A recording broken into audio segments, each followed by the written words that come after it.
கர்த்தருக்கு ஸ்தோத்திரம். இயேசு கிறிஸ்து நாமத்தினாலே வாசிக்கிறேன். 1 சாமுவேல் 16ஆம் அதிகாரம். கர்த்தர் சாமுவேலை நோக்கி, இஸ்ரவேலின் மேல் ராஜாவாய் இராதபடிக்கு நான் புறக்கணித்து தள்ளின சவுலுக்காக நீ எந்த மட்டும் துக்கித்துக் கொண்டிருப்பாய்? நீ உன் கொம்பை தைலத்தால் நிரப்பிக் கொண்டு வா. பெத்லகேமியனாகிய ஈசாயினிடத்துக்கு உன்னை அனுப்புவேன். அவன் குமாரரில் ஒருவனை நான் ராஜாவாக தெரிந்து கொண்டேன் என்றார். அதற்கு சாமுவேல், நான் எப்படி போவேன்? சவுல் இதை கேள்விப்பட்டால் என்னை கொன்று போடுவானே என்றான். அப்பொழுது கர்த்தர், நீ ஒரு காளையை கையோடே கொண்டு போய் கர்த்தருக்கு பலியிட வந்தேன் என்று சொல்லி ஈசாயை பலி விருந்துக்கு அழைப்பாயாக. அப்பொழுது நீ செய்ய வேண்டியதை நான் உனக்கு அறிவிப்பேன். நான் உனக்கு சொல்லுகிறவனை எனக்காக அபிஷேகம் பண்ணுவாயாக என்றார். கர்த்தர் சொன்னபடியே சாமுவேல் செய்து பெத்லகேமுக்கு போனான். அப்பொழுது அவ்வூரின் மேய்ப்பர் தத்தளிப்போடே அவனுக்கு எதிர்கொண்டு வந்து, நீர் வருகிறது சமாதானமா என்றார்கள். அதற்கு அவன், சமாதானந்தான், கர்த்தருக்கு பலியிட வந்தேன். நீங்கள் உங்களை பரிசுத்தம் பண்ணிக்கொண்டு என்னுடனே கூட பலி விருந்துக்கு வாருங்கள் என்றான். மேலும் ஈசாயையும் அவன் குமாரரையும் பரிசுத்தம் பண்ணி அவர்களை பலிவிருந்துக்கு அழைத்தான். அவர்கள் வந்தபோது அவன் எலியாவை பார்த்தவுடன், கர்த்தரால் அபிஷேகம் பண்ணப்படுபவன் இவன்தானாக்கும் என்றான். கர்த்தர் சாமுவேலை நோக்கி, நீ இவனுடைய முகத்தையும் இவனுடைய சரீர வளர்ச்சியையும் பார்க்க வேண்டாம். நான் இவனை புறக்கணித்தேன். மனுஷன் பார்க்கிறபடி நான் பாரேன். மனுஷன் முகத்தை பார்ப்பான், கர்த்தரோ இருதயத்தை பார்க்கிறார் என்றார். அப்பொழுது ஈசாய் அபினதாபை அழைத்து அவனை சாமுவேலுக்கு முன்பாக கடந்து போக பண்ணினான். அவன் இவனையும் கர்த்தர் தெரிந்து கொள்ளவில்லை என்றான். ஈசாய் சம்மாவையும் கடந்து போக பண்ணினான்.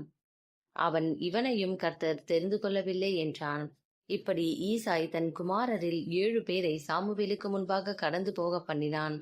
பின்பு சாமுவேல் ஈசாயை பார்த்து, கர்த்தர் இவர்களில் ஒருவனையும் தெரிந்து கொள்ளவில்லை என்று சொல்லி, உன் பிள்ளைகள் இவ்வளவுதானா என்று ஈசாயை கேட்டான். அதற்கு அவன், இன்னும் எல்லாருக்கும் இளையவன் ஒருவன் இருக்கிறான்.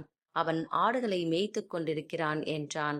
அப்பொழுது சாமுவேல் ஈசாயை நோக்கி ஆள் அனுப்பி அவனை அழைப்பி,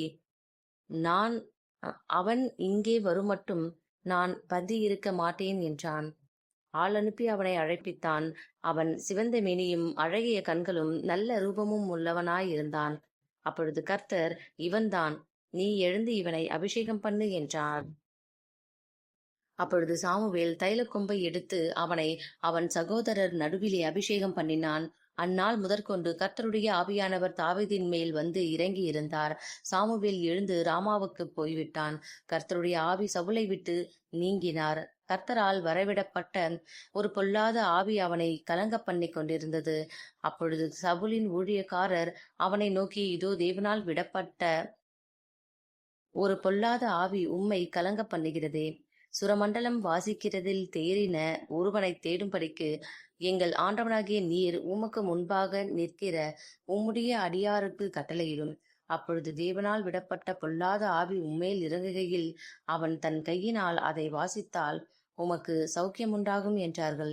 சவுல் தன் ஊழியக்காரரை பார்த்து, நன்றாய் வாசிக்கத்தக்க ஒருவனை தேடி என்னிடத்தில் கொண்டு வாருங்கள் என்றான். அப்பொழுது அந்த வேலைக்காரரில் ஒருவன் பிரதியுத்தரமாக, இதோ பெத்லகேமியன் ஆகிய ஈசாயின் குமாரன் ஒருவனை கண்டிருக்கிறேன். அவன் பராக்கிரமசாலி, யுத்த வீரன், காரிய சமர்த்தன், சௌந்தரியமுள்ளவன். கர்த்தர் அவனோட கூட இருக்கிறார் என்றான். அப்பொழுது சவுல் ஈசாயின் இடத்தில் ஆட்களை அனுப்பி, ஆட்டு மந்தையில் இருக்கிற உன் குமாரனாகிய தாவீதை என்னிடத்தில் அனுப்பு என்று சொல்லச் சொன்னான். அப்பொழுது ஈசாய் அப்பத்தையும் ஒரு துருத்தி திராட்சை ரசத்தையும் ஒரு வெள்ளாட்டுக்குட்டியையும் கழுதையின் மேல் ஏற்றி தன் குமாரனாகிய தாவீதின் வசமாய் சவுலுக்கு அனுப்பினான். அப்படியே தாவீது சவுலிடத்தில் வந்து அவனுக்கு முன்பாக நின்றான். அவன் இவனை மிகவும் சிநேகித்தான். அவனுக்கு இவன் ஆயததாரியானான். சவுல் ஈசாயினிடத்தில் ஆள் அனுப்பி, தாவீது எனக்கு முன்பாக நிற்கட்டும், என் கண்களில் அவனுக்கு தயவு கிடைத்தது என்று சொல்லச் சொன்னான். அப்படியே தேவனால் விடப்பட்ட ஆவி சவுலை பிடிக்கும் போது தாவீது சுரமண்டலத்தை எடுத்து தன் கையினால் வாசிப்பான். அதனாலே பொல்லாத ஆவி அவனை விட்டு நீங்க சவுல் ஆறுதலடைந்து சொஸ்தமாவான். ஆமேன்.